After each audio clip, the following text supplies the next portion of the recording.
Turning all these parts into a high-tech mountain bike is a bit of a puzzle, but at least I know what it's supposed to look like when I'm finished.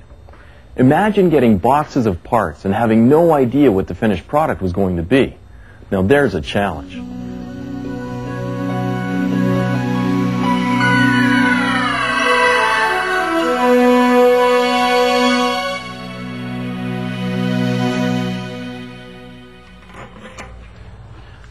Early scientists didn't have an easy job.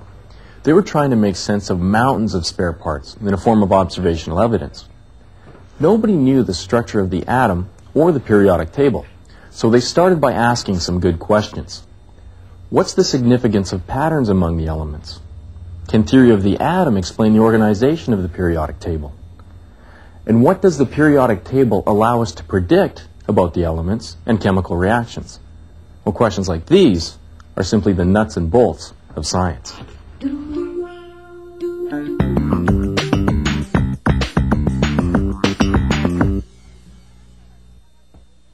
The first part of the puzzle was to find patterns among the elements and arrange them in a logical way. In 1864, a scientist named John Newlands stated the periodic law. Science rules. When elements are arranged in order of increasing atomic mass, chemical and physical properties form patterns that repeat at regular intervals. In 1872, Dmitri Mendeleev organized the known elements into the first usable periodic table. It works like this. Elements are listed from left to right in order of increasing atomic mass relative to hydrogen. But Mendeleev breaks them into a new row when chemical properties repeat. Like sodium and potassium, for instance. Yeah, they have similar physical and chemical properties, so they belong to a vertical group of similar elements. And since the properties repeat periodically, we call this the periodic table. Mendeleev's table had gaps in it, and he predicted that these were unknown elements. One of these elements he called ecosilicon. So when elements like germanium, which follow silicon, were discovered and matched the properties Mendeleev predicted, he became famous. Mendeleev had found patterns among the elements, but at the time, nobody could explain the big picture.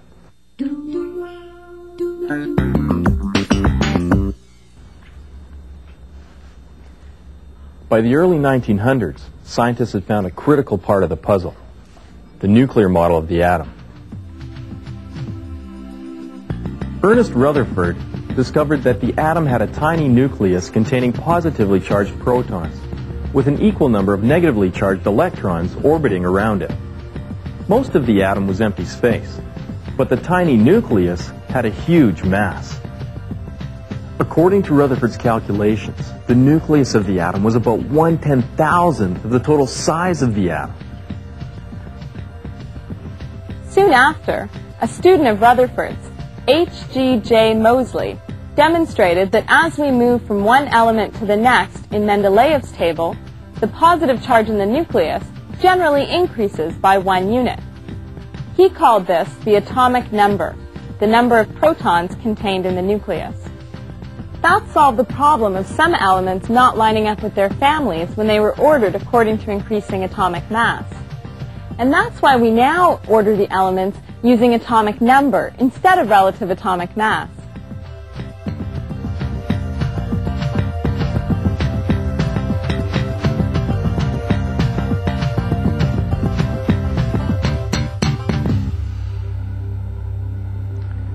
But protons couldn't account for the total mass of the atom, and electrons have practically no mass at all. So Rutherford predicted, and James Chadwick proved, that neutrons also exist in the nucleus.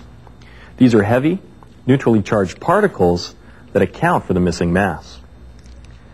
By scientific convention, the mass of a proton, or a neutron, is defined as 1/12 the mass of a carbon-12 atom. This is called an AMU, an atomic mass unit. The total mass of an atom is the sum of the AMU of all the protons and neutrons in the nucleus. So how many neutrons are there in the nucleus?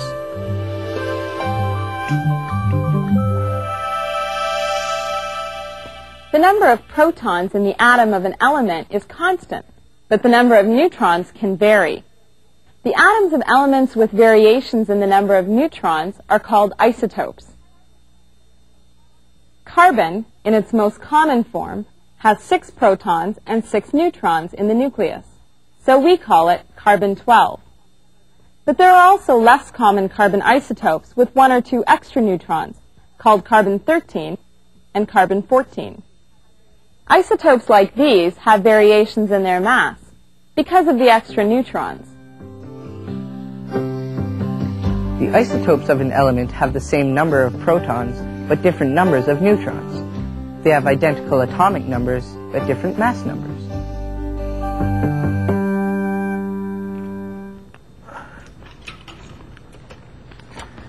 In spite of all these discoveries, the atomic models couldn't explain why elements had repeating chemical properties.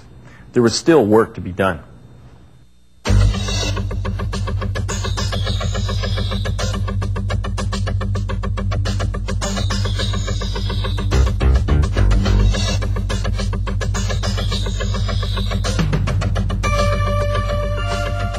Mountain bikers are looking for very lightweight bikes.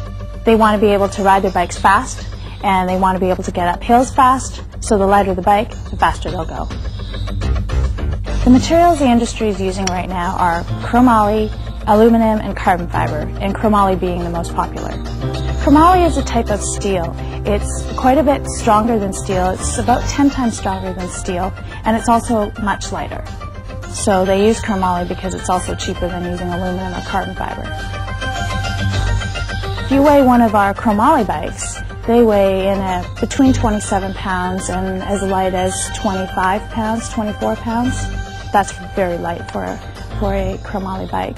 The aluminum bikes weigh from 24 to 26 pounds, and the carbon fiber bikes can weigh as little as 18 pounds.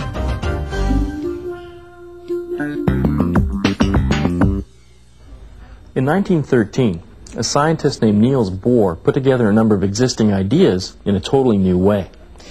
Now, the Bohr model of atomic structure was the first to explain reactivity and periodicity on the periodic table. It's all about the interaction of energy and electrons.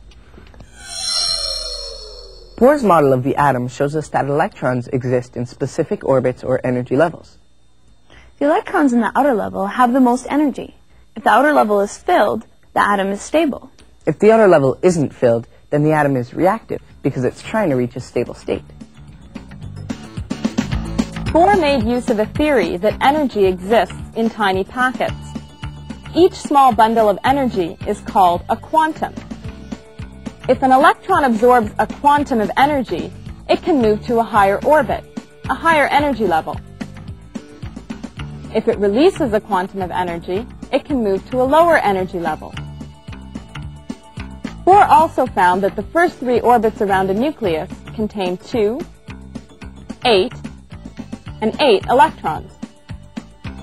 Electrons in the highest energy level, farthest away from the nucleus, are involved in chemical reactions and bonding. We call these valence electrons. Science rules. In chemical reactions, metals are electron donors. They try to give away all valence electrons to get to a stable state, a completed inner level. Nonmetals are electron acceptors. They try to gain extra valence electrons to fill their outer level and reach a stable state. When chemicals react, existing bonds are broken and new ones are formed. But what are the different kinds of chemical bonds? Sodium chloride, table salt, is an example of a compound which exhibits an ionic bond. Metallic and non-metallic atoms combine by transferring valence electrons. We call these ionic bonds. By transferring electrons, both atoms end up with the full outer level, which makes them stable. And as a result, the 2 atoms are changed to ions, which have opposite charges. Metals form positively charged ions, and nonmetals form negatively charged ions. Opposite charges attract, so the ions are attracted to one another. We call the result an ionic compound. Sulfur dioxide is an industrial emission linked to acid rain. It's an example of a compound exhibiting a covalent bond. Non-metallic atoms combine by sharing valence electrons. We call these covalent bonds. By sharing electrons, the atoms manage to fill their outer levels to become more stable. The result is a molecular compound. In this case, it's sulfur dioxide.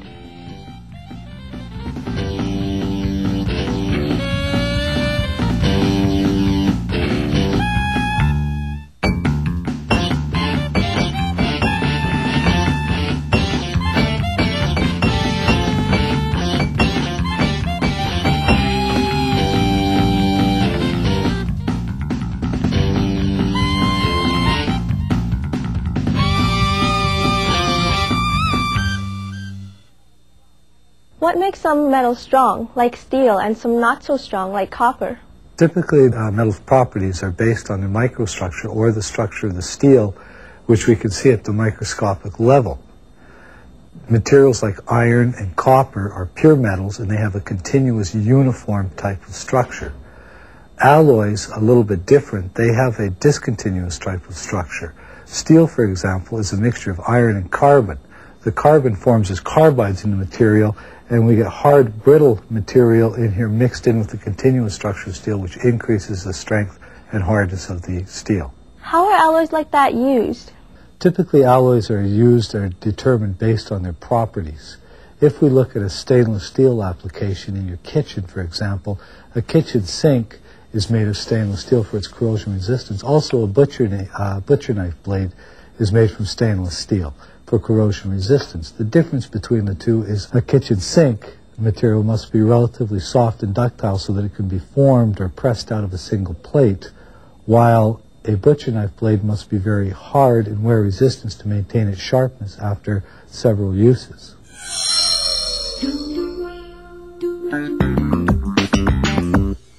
Using Bohr's model of the atom, we can figure out the structure of the elements. And that helps explain why the periodic table works. Let's compare Mendeleev's table with this modern periodic table. What are some similarities and differences? Well, they both organize the elements into vertical groups and horizontal periods. That's true. But the elements in the modern table are listed from left to right in order of their atomic number, the number of protons in the nucleus. That's a change. Right. Mendeleev used relative atomic mass. The order of the elements isn't all that different, at least in some periods. Yeah, for example, look at period 2. Lithium, beryllium, boron, carbon, nitrogen, oxygen, and fluorine. It's a perfect match for the modern table. Except for neon, which hadn't been discovered yet. Right. A lot of elements weren't known when Mendeleev was doing his work.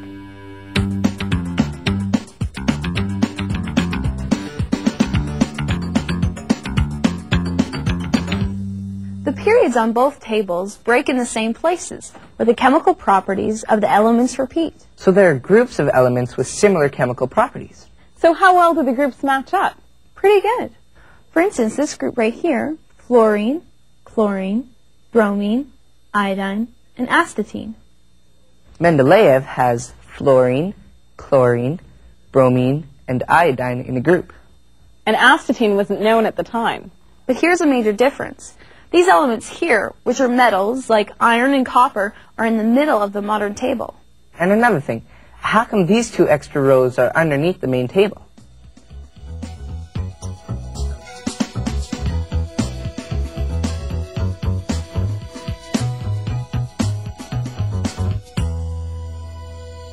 On the modern periodic table, every element is sequenced by its atomic number. That puts the shaded metallic elements from Mendeleev's table in the center of the modern periodic table. These are called the transition elements. Other sections and groups have special names as well. The elements at both sides of the table are called representative elements because they follow the periodic law very closely. These include alkali metals, alkaline earth metals, the halogens, and the noble gases. These two extra rows at the bottom are the lanthanides and actinides. They've only been moved out of the table for convenience, so we can fit the entire table on a single page.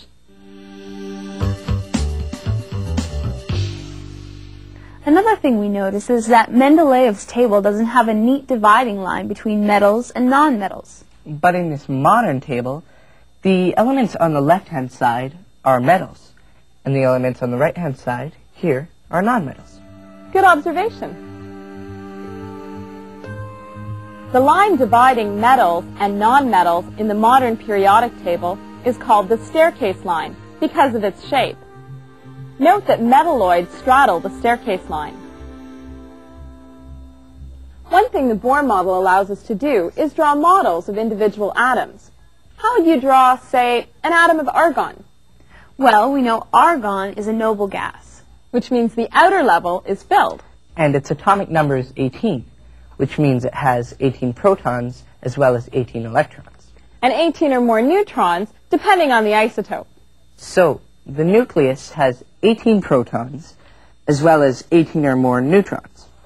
and electrons in levels of 2, 8, and 8, adding up to 18. Right. Now, how do the energy levels of the electrons fit in with argon's position on the periodic table? Well, 3 energy levels. It's in row 3, so that means it's in period 3. So, the period tells us how many energy levels each element has. You've got it. Bohr's model explains why the elements break into periods, because of the number of occupied energy levels they have. So lithium would have 2 energy levels. That's why it's in period 2. And iodine fits into period 5, which means it has 5 energy levels. Right. That's how it works. Yeah, I do. These multivitamins contain elements from the periodic table. Calcium, iron, potassium. Why is that? Well, some of the elements that you may find on the periodic table are also responsible for helping us maintain good health. Now, it's always best if you can follow a good, healthy way of eating to get all your nutrients. But you can also get them from supplements, such as those multivitamin and mineral pills. So which are the most important minerals for our bodies? Well, iron is crucial. It sits in the middle of our red blood cells and helps us transport oxygen throughout our bodies. People who don't take in enough iron may get iron deficiency anemia. Younger people who don't take in enough iron may get attention deficit disorder. Calcium is also a very important mineral. As you may have guessed, it helps us with the structure of our bones and teeth. But a small percentage is responsible for the contraction of muscle. People who don't take in enough calcium may get weaker bones as they get older. That's called osteoporosis.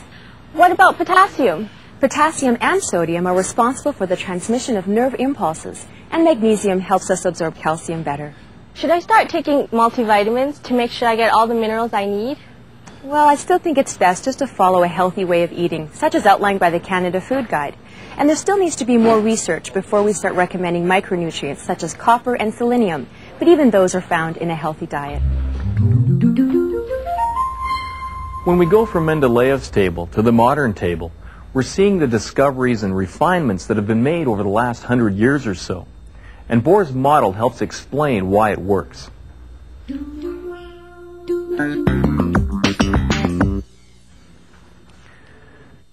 The periodic table puts centuries of theoretical ideas and experimental data at your fingertips, and it allows you to make predictions about the elements and how they react with each other. On the periodic table, metals become increasingly reactive as we go down and left. Nonmetals become increasingly reactive as we go up and right. Except at the extreme right, where we find the noble gases. The valence electrons of an element determine its chemical behavior. You can find the number of valence electrons for any representative element by the position of its group on the table. Noble gases have full outer levels. Think of them as 0. For metals, count from the left, adding 1 per group to find out how many extra valence electrons the metal has to give away. For nonmetals, count from right to left, noble gases being 0, to find out the number of valence electrons the element needs to fill in its outer energy level.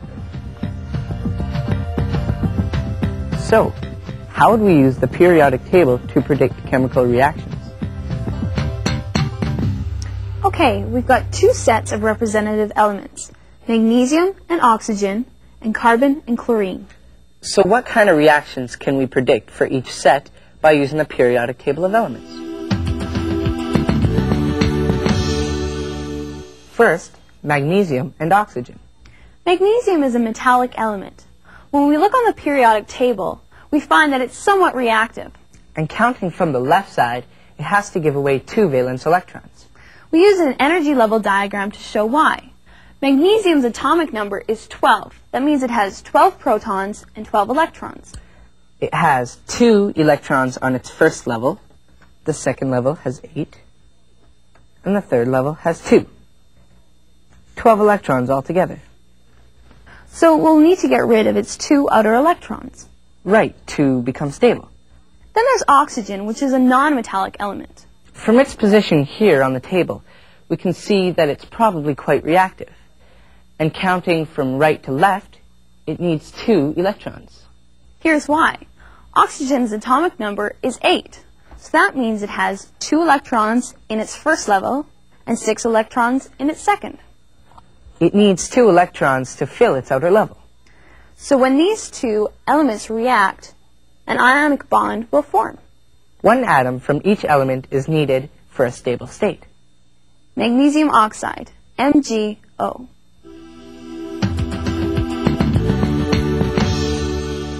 Second, there's carbon and chlorine. Carbon is on the non-metal side of the table. Its position here shows it has 4 valence electrons. The energy level diagram for the carbon atom shows us why. Its atomic number is 6. That means it has 6 electrons, 6 protons. Its first energy level has 2 electrons, and its second has 4. So it'll share 4 of its own electrons to get 4 more and fill the second level. Chlorine's a non-metal too. From its position here on the table, we see that it needs 1 valence electron to fill its outer energy level. Its atomic number is 17, which means it has 2 electrons in its first level, 8 in its second, and 7 in its third. That's 17. So it'll share 1 of its own electrons to get 1 electron back and fill the third level. We predict a covalent bond. With every 4 atoms of chlorine bonding with every 1 atom of carbon. That should give us carbon tetrachloride, CCl4, a molecular compound, which is a non-polar solvent used in preparing other carbon compounds. Nice job with your chemical predictions. If you apply the rules, it isn't too hard. That's true, but it's important to recognize that we've been applying the simplest rules of chemical behavior. So there are other possibilities? Absolutely. Chemical reactions can be very complex. Many elements, under the appropriate conditions, can combine in different proportions. Like what? For example, carbon plus oxygen can react to form carbon dioxide or carbon monoxide.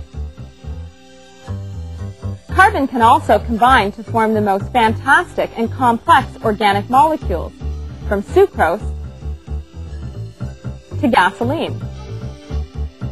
And hydrogen breaks all the rules. The way it reacts depends on the chemical situation. It can form positive ions, negative ions, neutral atoms, or neutral molecules. So the simple rules that we used are correct. But they only take us so far. That's true. The rules of chemical bonding are useful, but they're never really absolute. They're the best explanations we have for what we observe. The wheels are really light. They want to make the wheels not only light, but they want to make them strong as well. So you won't see any steel wheels. Steel is very heavy. Most of the time they'll go to an alloy wheel, which is what this wheel is right here. It's not only lighter, but it's much stronger, and it can be trued. So we can straighten the wheel, make it round again. Whereas a steel wheel, you just have to throw it away. It just cannot be straightened anymore. But they're also making carbon fiber wheels,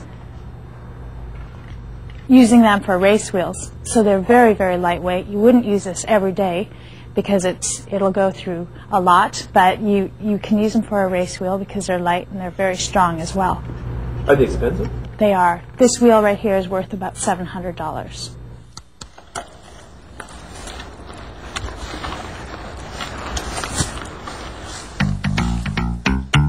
Yo, let's rap. Yo, let's rap. Nature often creates puzzles for us to figure out. Bohr's model of the atom and the modern periodic table help us explain a lot about the structure and behavior of the elements. But our theoretical models are based on observation, and often we must adjust our theories to fit the facts. It's simply science.